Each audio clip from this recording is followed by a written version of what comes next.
how to escape the matrix. In the previous video, we talked about why you might want to do that, which is there. And then in the video before that, we said what the matrix is, and I'll put that there. And ultimately what it is a social environment in which we've been raised, right? It's the breeding mother, as we said, the etymological derivative of that word, meaning simply breeding mother. We alluded to this planet being a womb, and that we need to now be reborn. The baptism of fire, right? The alchemical wedding. That's what we're going to be talking about. But ultimately, if you want to know how to escape the matrix and to attain a high level of consciousness and spiritually awaken, it's all to do with the right brain, feminine aspects of our psychology. So we have this dualism at play, right? We have the sun, the moon, the electron, the proton, the positive, the negative, the masculine, the feminine. And we think of that typically as divergent and convergent thinking, or feminine and masculine thinking. And our education system is massively biased towards the left brain hemisphere because it's all robotic, systematic. You are answering questions. It's all about the answer, and then you get tested on your ability to memorize and regurgitate those facts or statistics. But really what's happening there is that you're not thinking directly. You're being told what to think. And so very robotically, we live out our lives in this sense, in this regard. And so this has got nothing to do with escaping the matrix. There's nothing in the left brain hemisphere that can allow us to actually ascend into higher planes of existence and start to understand the true nature of reality, because all of those things are to do with these words from the Oracle of Delphi. Heed these words, you who wish to probe the depths of nature. How do you expect to find outside yourself that which you seek? Hidden within is the treasure of treasures. Know thyself, and thou shalt know the universe and the gods. And this also alludes to what Carl Jung was talking about when he said, those who look outside dream, those who look inside, however, awake.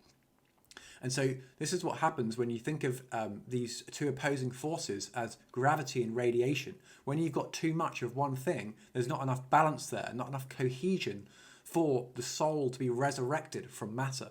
And so what we're going to be talking about in more detail in the future, because this is only a short video, is exactly how to go about that. We'll be sort of citing Rudolf Steiner and Alan Watts and a lot of great philosophers throughout history who have actually experienced this. They've left the matrix, they've spiritually awoken from the slumber.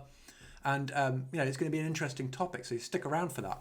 And let's not forget that, as Socrates said, wonder is the beginning of philosophy. So if you are to leave the matrix, if you want to know how to do that, it's simply start looking at the right brain hemisphere and how you can start to implement and activate those faculties. And often you can only be able to do that by yourself, right?